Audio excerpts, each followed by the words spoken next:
that's just the world we live in, right? Like Yeah. everything moves so fast, so fast.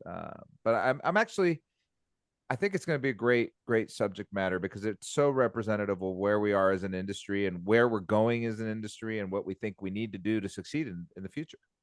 100%. Well, I mean, let's kick this thing off. So, hey everybody, welcome, and please start throwing stuff in the chat. Like, we want this to be a dynamic conversation because, to your point, Gino, like things are moving fast, right? Like, and as things are moving fast, we're still in our lanes and we're trying to figure this out as we go. So let's like think about this for a second, right? We're all excited to start this year, right? 2025, like we start every year. Woo, it's going to be awesome. Well, 2025 has started off a little bit funky, right? A little bit slow, a little bit, and Don and I were down in Dallas at the, Housing Wire, Economic Summit. And, what I will say is this, and I have been saying this, and I always look for validation when I hear the smarter people say that the worst is over. There is a feeling that the worst is over. I've been saying, hey, look, we're on the right side of optimism. The challenge is it's not happening very fast, right? Things are still moving slow. And there's definitely a feeling of 2025 is going to be similar to 2024.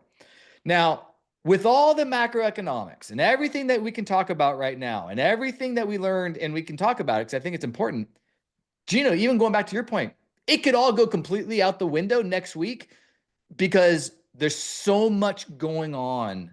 And we talked about that at the Housing Wire event.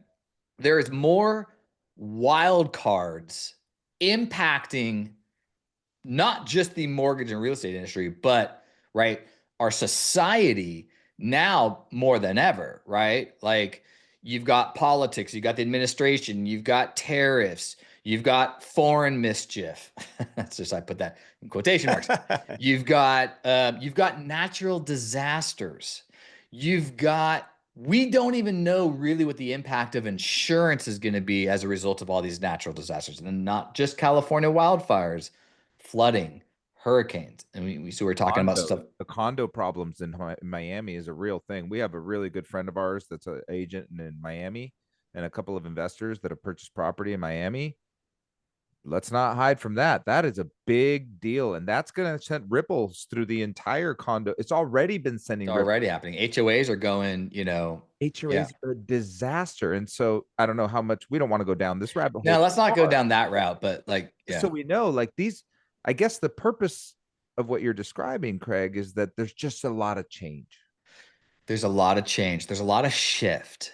And now, and that's a good segue because, and you guys know this, and everybody in the audience, and Don and Gina know this about me. One of my favorite quotes in the world. You guys know what I'm about to say? Shift happens. That one too. Not that. Yes. Yes. Never let a good crisis go to waste. Winston Churchill. Winston Churchill. Now, I will say, caveat, this is not a crisis. We are not in crisis mode. But I do think we have disruption, and that can be a good thing, right? And how do we look at disruptive opportunities? And that's what we're going to talk about today, right? And so here's a little bit of a framework for everyone to kind of, follow along. Let's talk about the State of the Union. Let's talk a little bit about, Don and I were in Dallas. Don, Gino, and I, we were also at, in Vegas for the Modern Mortgage Summit. So, we're talking to a lot of CEOs, we're talking to a lot of top originators, we're talking to, thought leaders, right? Then we see this big Redfin rocket announcement on Monday. Like, so what does that mean? So I want to kind of go through what's our reaction to that? Like, let's start. Here's the thing. I want everyone to understand this from a strategic leadership perspective. And I am your strategic leader. I want us to start off with curiosity. Let's ask questions. Let's be curious before we start creating too many assumptive answers. But as we go through that, I also want to talk about what our challenges are, but I want to make sure that we spend the second half of this call. Now let's go into opportunities. Let's talk about our disruptive opportunities, because I do believe my reaction to the Rocket-Redfin announcement, for example, is, okay, I love this. So I love what you're doing there, Craig. Everybody drop into the webinar chat how you feel. Yeah. How do you feel about this? How do you feel about this? And I wrote mine out, and I'm like, damn it, I sound like a manager. It is what it is. I You don't, are. it's don't let disruption become distraction. I like that. And I think that echoes not just on this one item, but on all the news, right? I mean, Don and I learned long ago from who was it that taught us that? It was said, don't watch the news, right? And then for those of you that are still watching the news, it is a dopamine and cortisol disaster for your hormones in your body to watch the news. And so, it was Darren Hardy. Mm. It was Darren Hardy who said definitely wanted us to stop watching the news. Like he said, if you're going to make one change for your health and for the health of your business this year, don't watch the news. And we were like, what? And then he went into the details, and it was like, well, that makes sense. That really makes sense. And I haven't watched the news since. And people say, well, how do you know what's going on? I'm like, because everybody around me still watches the news, so they all tell me. Humans were not designed. I actually had this conversation the other day. The brain is not designed for 24/7 feedback. We are not designed for social media that way. We are not designed for 24/7 news cycle, which we know, to your point, is absolute hook, clickbait, negative attention. But that's a whole other rabbit hole to go down. Right. So let's talk about reactions. Okay, big news on Monday. Let's just say disruptive news on Monday, interesting news on Monday. Gino, what's your reaction to that? So I actually think that it was a phenomenal move. I really do think this is one of the first times I see a merger and acquisition that makes a lot of sense. I think, we talked a little bit about it. It was a very inexpensive acquisition. Interesting. Redfin was, $1.3 billion company is not very expensive. When you look at the size of Rocket, and when you look at Rocket, what they've done is they purchased the Mint software, right? And they made it Rocket Money. Mm-hmm. And so now they've got all these leads and all this nurturing that they're doing, right? Which most of you that are on this call, you can do that with FinLocker. We have the same tools. Use them. So Brian put, that's the reality. So you have Rocket Money. It's FinLocker. So that's what they did. They purchased Rocket Money and they created a top of the funnel lead nurturing database. When you know where people's credit is, where people's debts are at, listen to that one 10 times because you can do all their cash out refinances right now. And so now you've got all this purchase lead coming in there. And they already had the mortgage sales force, and they've been struggling. Rocket's really been, talk about the last 2 or 3 years. Rocket has struggled with, they were a consumer direct company all along, and this brings them back to their roots. This is a consumer direct move that lets them, somebody said that lets them control the transaction from tip to tail, right? Or nose to tail. And so I think it's the right direction for all of us to start moving in that direction. And how do we fit in? And that's why we decided this year that sales mastery was going to be for the housing industry and not just for the mortgage loan officer. Because more than ever, we have to be united front with the consumer. We have to sing the same song. We have to sing, we have to jump rope together. We have to be in sync if we're going to succeed. We can't be 3, 4, 5, 6, 7 disjointed salespeople all trying to sell their own product. All right, so let me pull out a couple of things you just said. Data, very important. This was I've heard $1.75 billion or $2.4 billion. I've heard two different numbers. Acquisition cost, all stock sale. Data, big component of that. So data is very important. Housing industry. So we're starting to think about what I would think of like a 360-degree experience. Mortgage plus real estate means housing and other. So that's what I'm hearing you say. I'm also hearing something really important. We have to be in sync. We have to be lockstep. We have to be aligned. We have to be in sync, one, organizationally. And caveat, right? Like, I think one of the biggest challenges has nothing to do with IMBs, has nothing to do with brokers, distributed retail. The biggest challenges in distributed retail is the sheer nature of being distributed. You're inconsistent. And that leads to other big problems when we have high cost to produce. So this is a scenario where they're drastically lowering cost to produce. But there's another way they're doing that. And I do want to chime in on this because this is something I've been watching them do for a long time, is they've also gone with the model where rather than a bunch of independent contractors that work for companies as independent silos, they've gone to the model where they're saying these guys are employees. Like if you work at Redfin, you get a $55,000 base There you go. salary and you get $500,000 per transaction. Okay. That's a job. People Right. that work at Rocket Mortgage as salespeople, as loan officers, they're not independent contractors. They're not commission only. They have a base salary and they have That's why it was in alignment, a right? very Because small they're commission. Yeah. Redfin and Rocket both being employee base, where most of you on this call choose not to go that direction. You Right. feel that you have the opportunity to build on your business, have flexibility, and not be an employee, even though it's a real job. You're You hear a lot of people entrepreneurial. go like, I might have to go get a real job. I'm like, when is this not a real job? Well, it isn't if you treat it that way. And so I Right. think, That's my again, when point. we're talking housing industry, I think that the disruption that's really coming and the wake up call to loan officers and real estate agents alike is you have to treat it like a real job, you know. And so we had an opportunity to recruit a gentleman who's a very good technician as it relates to a loan officer, 42 years in the business, not much we could teach him. And he said, but I want a non-recoverable draw. Yeah. I said, excuse When me? Gino and I are like, Yeah. Why? Well, because of my tenure. Your tenure with what? Like, Mm, I don't care how long you've been a loan officer. Why would you want a base salary? Can't you outproduce $2,000 a month? And if mm, you want that to be a $2,000 a month non-recoverable, I'm afraid that you're not going to produce anymore.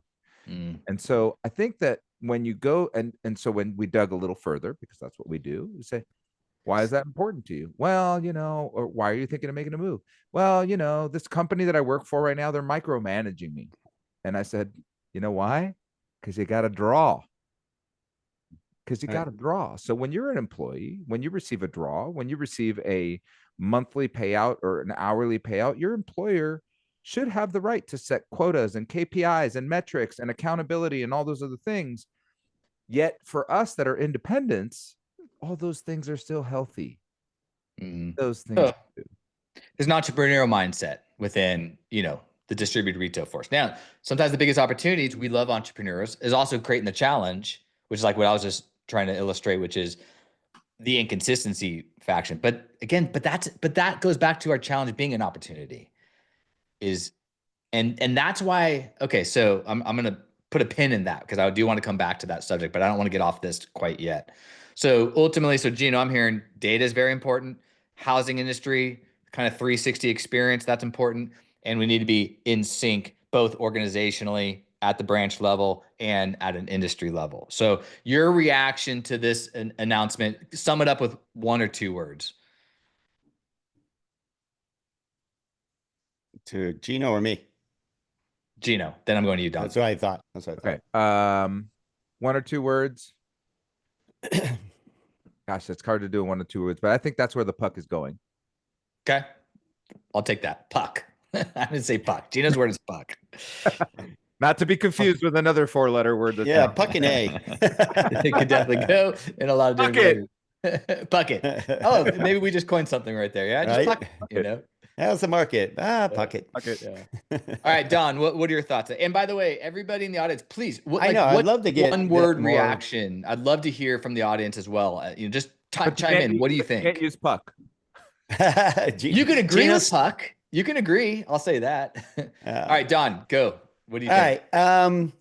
We've been talking about this for a while, Gino and I, and with you as well, Craig, and the fact that we saw this coming. A lot of M&A was going to happen, Mm-hmm. without a doubt, because we've gone through 3 years of winter now. That's a long session. A lot of times it's 2.5 years. We're on 3 years now, legit Mm-hmm. 3 years of a mortgage winter, meaning challenging. Mm-hmm. Um, so there's going to be a lot of M&A and ways to get to the client up front. But the good news is, and this is what we're going to share at Sales Mastery. I'm not just plugging Sales Mastery. It's just that we're going in the weeds and we're getting deep with strategies that are working in today's market. Our value proposition is different from theirs. Their Mm, value proposition is completely different. They're mm, transactional based.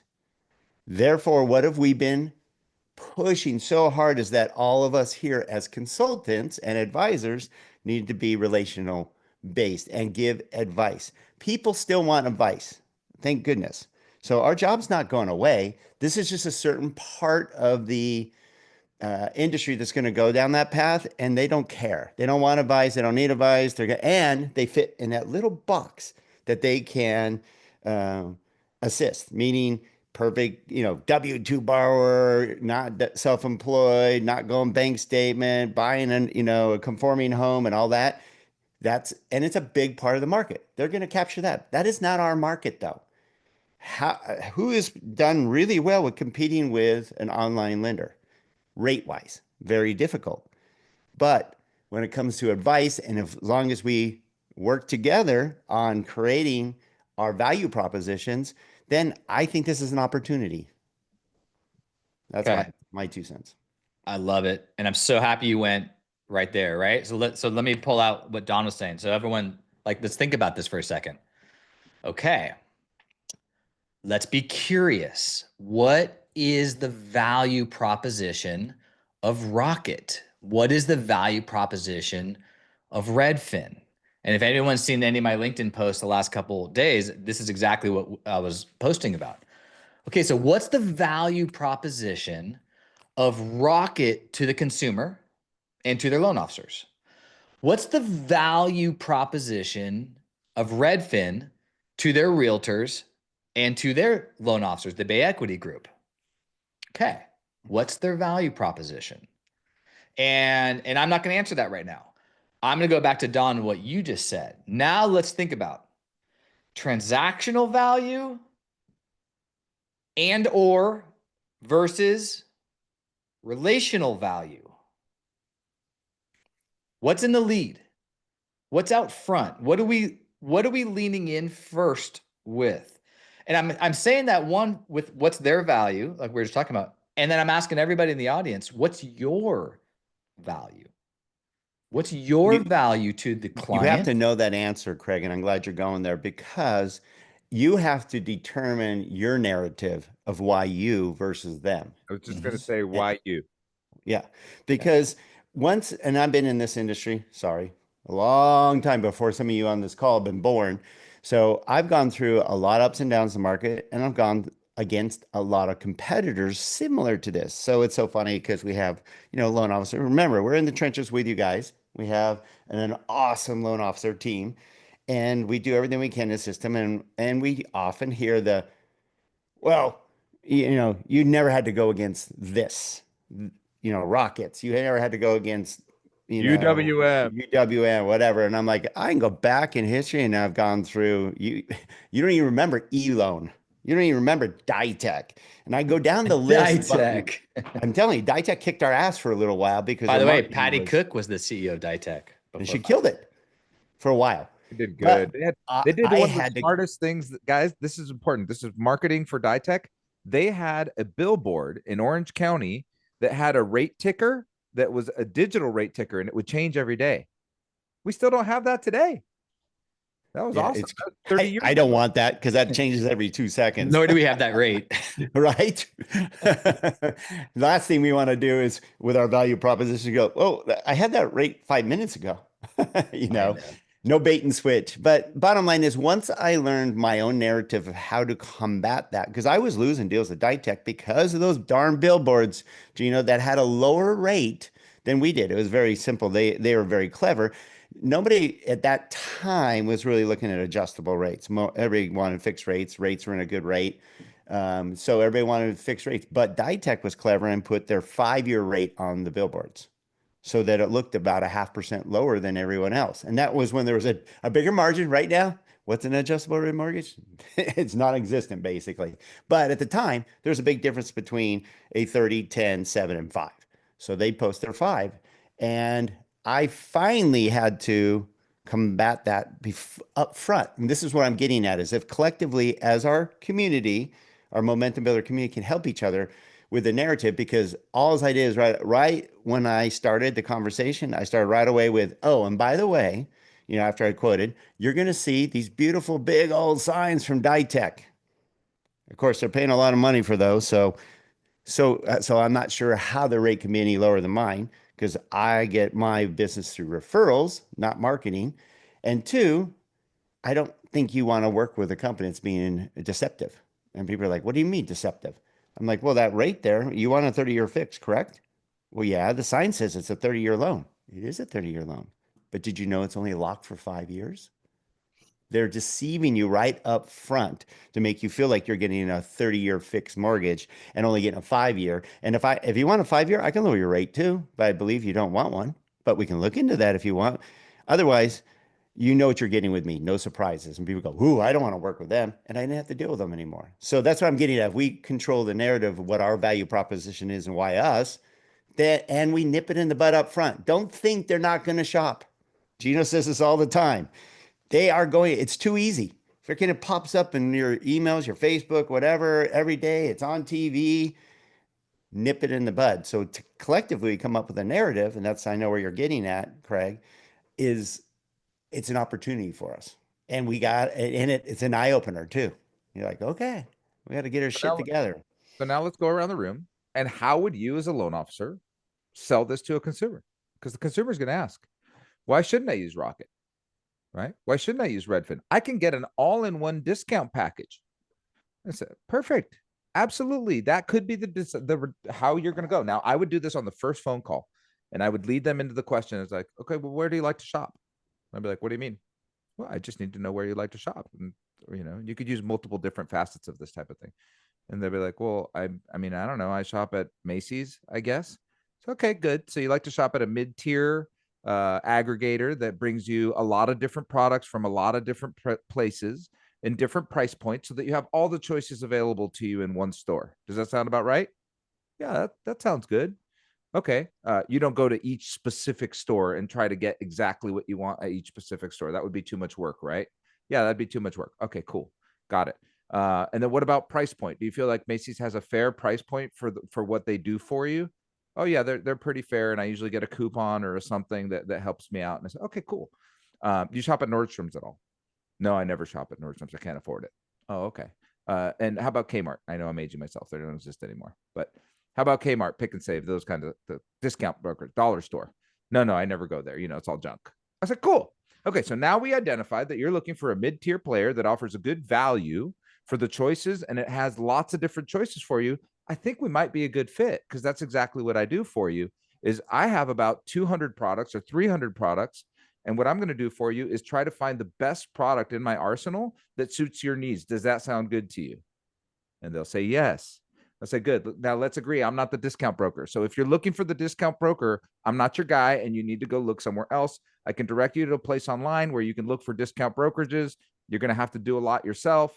It's not going to be the same level of service. Is that what you want? If you want, I can direct you to a place where you get that. No, I definitely don't want that. Okay, cool. So then now we've realized we're in alignment. And if I can help you get into a home at a reasonable and fair price with all the products available, is that something that we want to move forward with today? That's it. That's the script up front. I got rid of the high end. I got rid of the low end. I told them I offer all the products. I'm your guy. But if they say they're the discount person, let them go now. Don't stay close to them for 2 years and then get cheated on at the end. Right. Totally. And I love that script. And again, you guys know me, right? So let's get underneath. Oh, it was kind of long, but I needed to. Yeah, but this is what I want to maybe kind of extract from what you just said and where this conversation is going with everybody.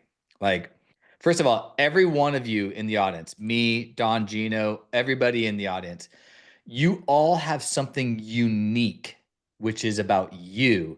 And we need to extract what makes you successful. And now how do we apply that into our client engagement, our referral partner depth, right? Marketing and so much more. So that's what I want you guys paying attention to. And I don't mean fancy statements here. I want you guys to get really close to understanding that underneath your value prop, no matter what the fancy statement is really one core principle. Your ability to raise their value is what raises your value.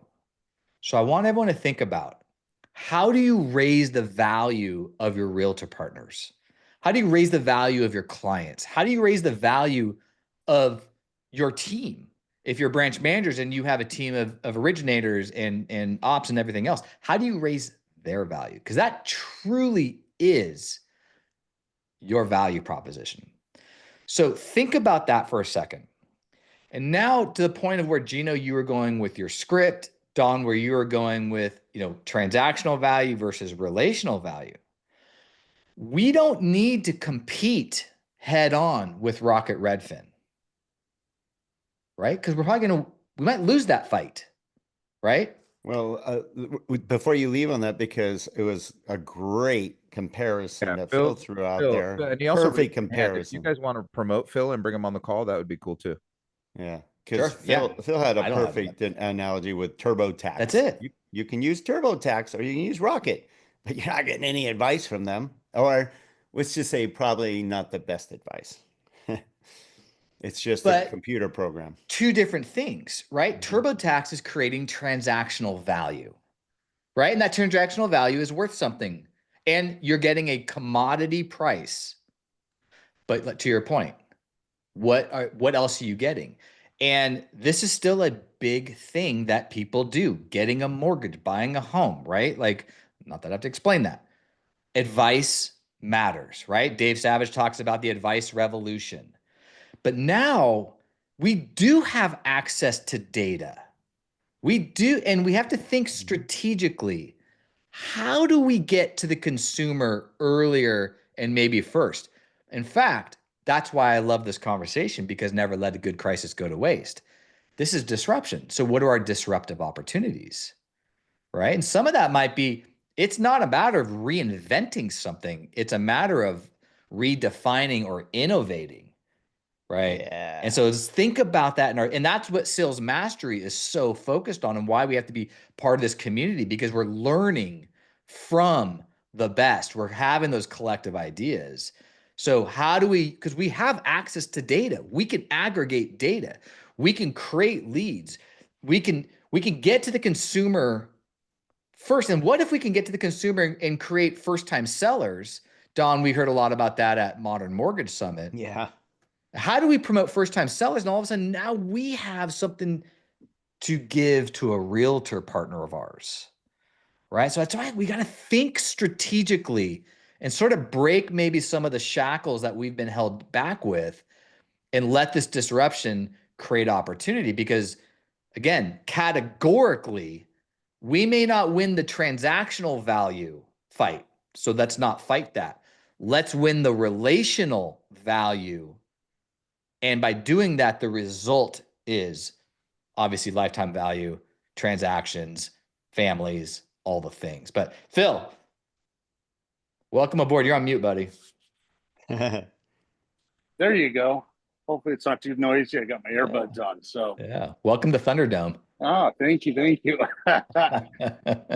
Just as a follow-up, I mean, Gino and Don both had, scripted scenarios that just, were perfect and reinforced what I was saying about TurboTax. And it just dawns on me that, yesterday, Troy and I were talking, and that's kind of how this industry is, And I think that as a loan officer, and I know Gino said this, we've had conversations about it.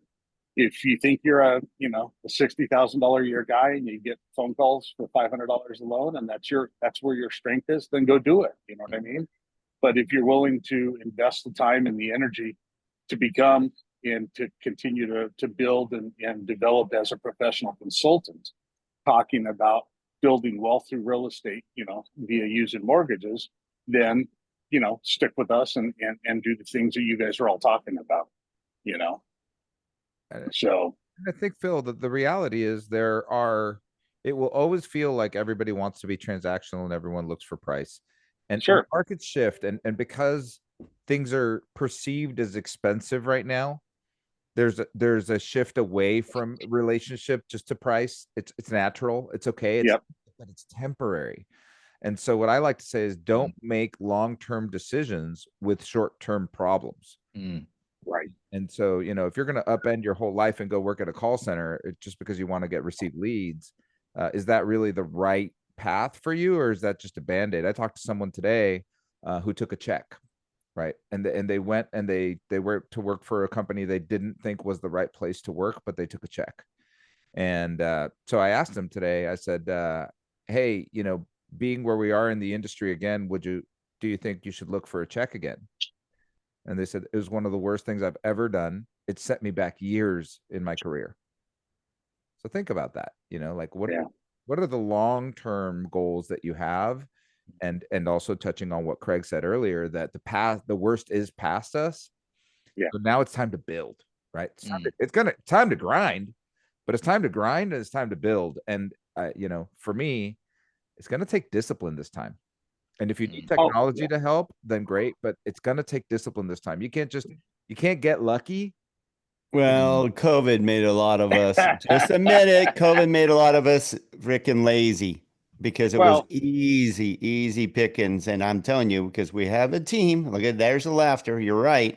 Because we all got to, and us included, Gino and I talk about it, that we have to get our, we've had to get our eye back on the ball and push a lot harder and hold everybody more accountable and fine tune our team, our support team and stuff, because we got a little bit complacent and now we're like freaking all over it because you can't be lazy. But I have good news. My message to our team recently, based on Craig and I and Gino wandering around, going to all the different conferences and talking to the experts and listening to the experts, because it seems like we are now through the worst of it, which is nice. And therefore, one of Gino's favorite words is return on energy.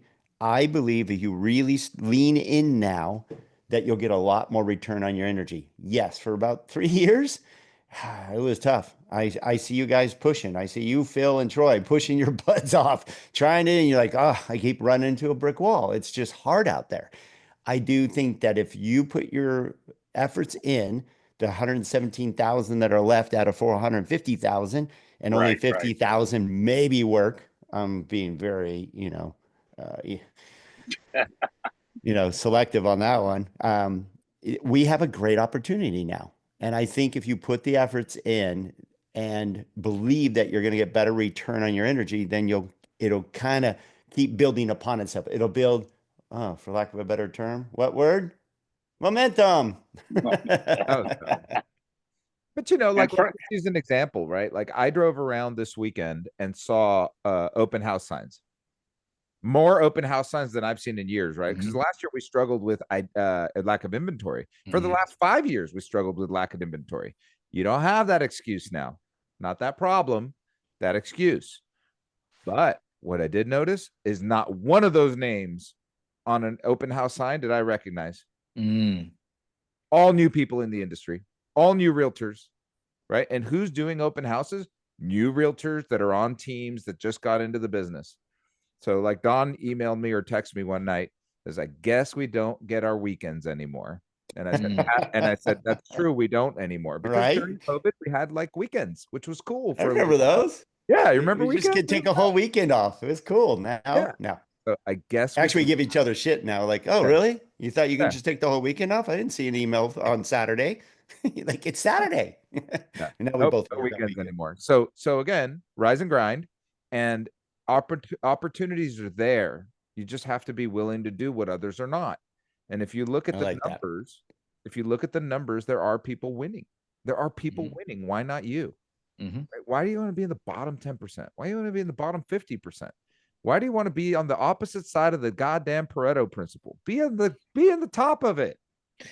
Gino, that brings up a good point too. So, and you said discipline, and I put that in the chat because, and I'll say when all three of us were down in Vegas at the Modern Mortgage Summit, Dave Savage, Todd Bookspan, It was which was so good, by the way. which is So good. incredible. Now, these are the top 1%ers, it's the mortgage celebrities, and but what I'm always looking for is what's obtainable, right? Because sometimes you have like the top producers and they're sort of like they're a little out of reach. What's obtainable at the street level, let's say? Now, all of them are obtainable. Does that make sense? But here's the fundamental that really, I think, works for everybody. They all had systems.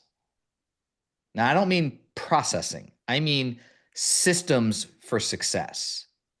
They're consistent. Every single day, I do power hours from 10 o'clock to 11 o'clock and I prospect. Every day, non negotiable. That's a system. I use my data and draw out insights from the data and draw those towards actions. So I am I'm targeted in who I'm approaching. That's a system complementing what they're doing. It's not spray and pray, right? So there was no secret sauce, like this magical, wow, that one thing. It's just that they do those things consistently, systematically, and they use the available tech and things around them. And I think like, again, going back to, I keep talking about data, but you have mortgage coaches of the world. Everyone has a CRM. How many people really leverage their CRM? And so the more consistent, and especially for for executives, branch managers, because this is an entrepreneurial space and we want entrepreneurship, but we also need consistency. On that note, you know what creates trust? Predictability. Mhm. And when you have a system and you have predictability, then you could potentially start working on a world-class experience. And the Bingo. master of that world-class experience is Amazon, right? Because it's predictable. I mean, if I hit the button and it's not at my door in 48 hours, I don't know what would happen. My brain would be completely freaked out. Like, what happened to my order? Something went wrong. Because it's reliable, it's consistent. I have trust that it's going to happen. That's why I don't go to Best Buy anymore. That's why all these other companies have been eliminated. That's why I don't have to go shop somewhere else, because don't worry, push this button and in 48 hours it'll be on your doorstep, and it's reliable. It's on time. It's on time, it's reliable, it's consistent. So ask yourself, is my process reliable? Am I reliable? Do I do what I say I'm going to do? We talked a lot about integrity on multiple calls, and I'm struggling with that right now because I find that almost no one in any industry does. Try contractors. That's fun. But Especially in Mexico. They're no better here. Yeah. They're no better here. and then yeah, they're really not. And then solar contractors, mortgage loan officers, real estate agents, go down the list. Do you do what you say you're going to do? Hey, I'll call you at 3:00, and then you don't. Hey, I'll get back to you with the quote tomorrow, and then you don't. Well, that erodes trust. That's not reliability. Somebody had a cool exercise. I think it was on LinkedIn. And it was like, one word do you want people to describe your life as, right? And somebody said, and they were all going down the thing, and one of them was reliable. And I was like, that's a pretty good fucking word. Like, if you die and people describe you as reliable, you lived a good life. Lived a good life. That's a good word. Strong. Yeah, that's yeah. So think about that. I mean, it's kind of dramatic, but think about it. Like, how do you live your life? How do other people see you? How do you want other people to see you? And your personal life and your business life should all be the same. Should all be one thing, right? You should have a common thread through it. So here's something that for everybody listening, right? So I do this in my branch manager, mastermind group. So right now we're talking a lot about future resiliency, right? This conversation, creating future resiliency in our personal business, that with our team, and so on. So here's an exercise that I'm asking of everybody. Break down your system. I'm putting that in quotation marks because I'm not talking about our processing. Break down the experience you provide systematically at the various milestones throughout your business. Meaning, what is your borrower consultation? What is the experience you provide? I take the first call. Here's my framework. Here's the information I gather. I use Mortgage Coach. I do a TCA. I follow up every time like this. Let's get systematic. We don't want to be reinventing the wheels every time we do something just because we're used to doing it. Let's get very systematic. And I'm going to emphasize the word experience. I used to say that, like, my ethos when I was, running, the division was, our product is the experience. That's really what your product is, the experience you are providing, because your clients, your realtor partners, what they remember and they feel, right? Because feeling is bigger than logic, is the experience that you're providing, right? So think about the different parts of your business. Borrower consultation, how you manufacture that loan, at least what's your role in that? How do you turn that loan in so it's consistent every time? What tools are you going to use and use them consistently? How do you optimize every day? What are your optimization zones within the day? How are you prospecting? What are you saying? Who are you prospecting with? By the way, we have to diversify our referral categories, right? So that's a whole other thing that I'm talking about in the mastermind group. So I want everyone to think about what is the experience you're providing. And within that, now think about how do you raise the value of those around you? If you're providing a wonderful, elegant borrower experience and they're getting advice with an elegant tech experience rooted in wealth and real estate, like who are you? Are you trying to help provide wealth and real estate? Then you should be using Mortgage Coach to help illustrate that and create that experience, right? Otherwise, we just say that we do, but we're not actually doing it. Okay, so on that note, it's the same type of thing, right? We say we're relational, but we act transactional, and then we get mad when people act with us transactionally. I did this exercise. I spoke in front of 60 realtors. That's just a couple of weeks ago. I said, who's been in the business more than 5 years, 10 years, 20 years? I did that exercise. I got everybody to have their hand up, right? And I said, great, keep your hands up. I said, now put your hands down if you don't call your client 30 days after closing to see how everything's going. Do you think that's a simple but super valuable touch? Yeah. Super simple, especially if you're the realtor. Important if you're the loan officer as well. It's, hey, did you receive your first mortgage statement? Is everything going okay with your, with your onboarding? Did you receive what you needed from us? But like half the hands came down just at that first point, maybe more, probably 65% of the hands came down at that point. They're like, no, we don't call.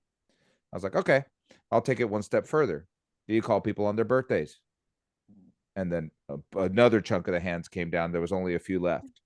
And then I said, and do you guys call the people on once a year on the anniversary of the time that they bought their home?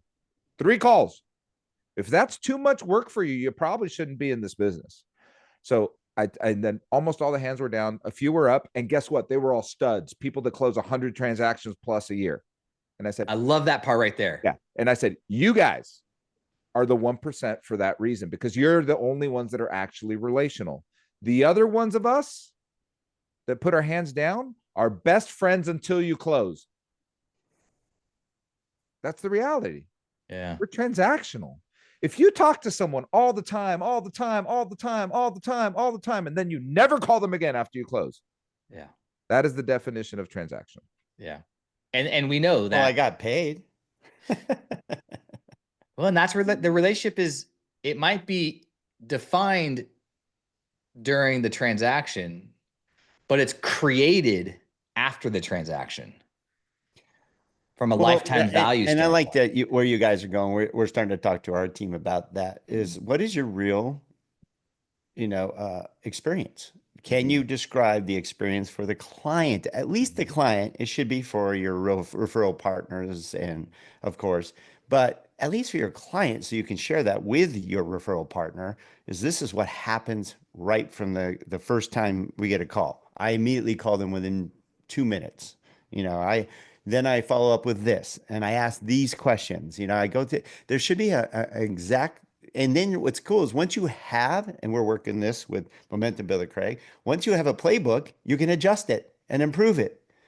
But if you don't have a playbook, you're just being reactionary, like Gino was saying. So if you put your playbook together, it's easy to follow and it differentiates you from your competition. And we all have to do that. I'm sorry, just a fact, because clients are not very sticky right now. There's too much available information.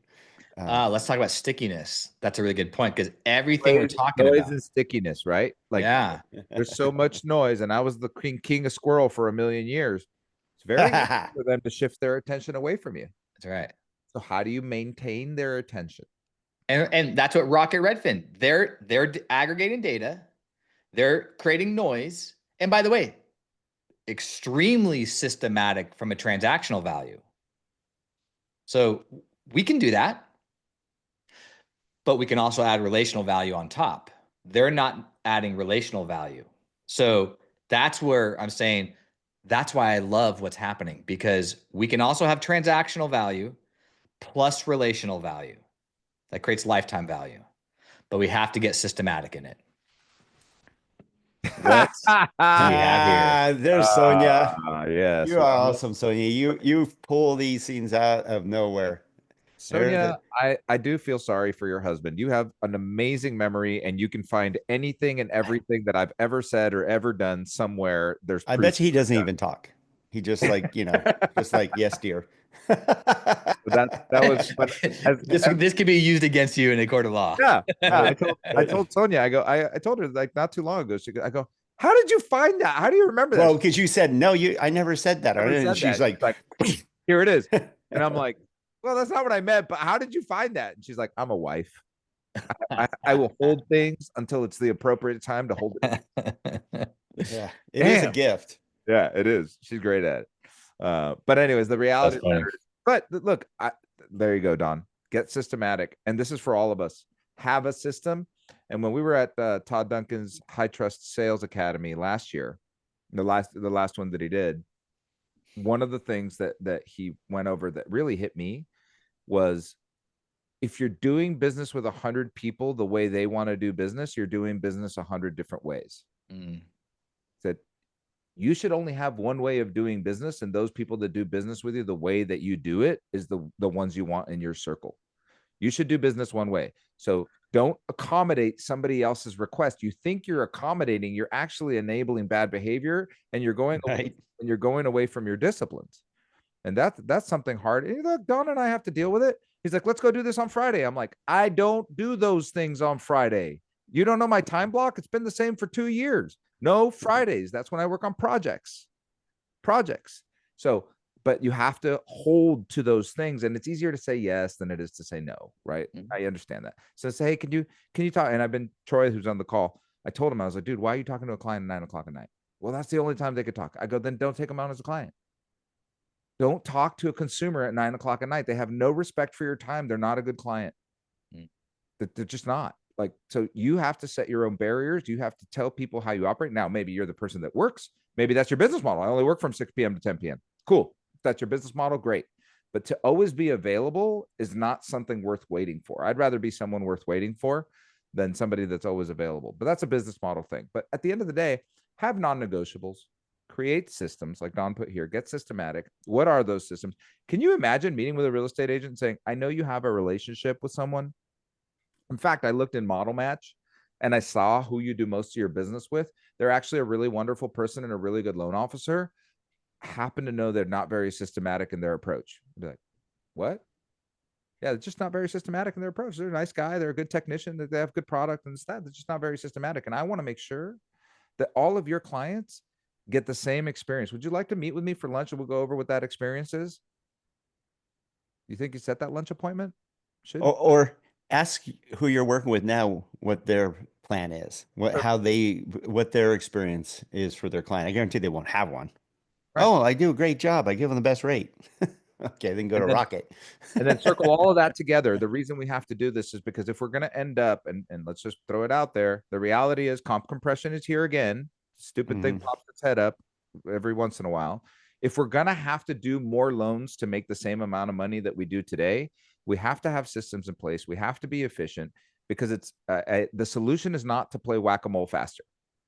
No whack-a-mole. It's not scalable, right? So we need to, in order to have scalability, we need to have systems and efficiency and predictability and trust and integrity. These are all the things that we want to deliver in our business. And it's not as hard as we make it seem.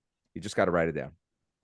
Well, and I wrote down 7 little bullet points for you guys to kind of share based on this conversation and so forth. And we want to make sure that you guys know oh, wow. Amazing. Damn, you're good, Sonia. You made it pretty. So we'd like you guys to make a commitment, because I'm telling you, and this is a little self-promotion, but it's only because our goal is to impact millions of sales professionals in the housing industry, not just a few, but millions. And that includes all of you on this call. And I can promise you that the effort that the 3 of us are putting in with Todd Duncan on Sales Mastery is above and beyond. It's going to be the event ever. Like, even Todd that wants it to be blow away his past 30 years of Sales Mastery, and we want to blow away our last 7 years of Momentum Builder. This is going to be, and it's very strategic. Craig's seen the agenda. Every day is very strategic, and it gets to the point. Not a lot of fluff.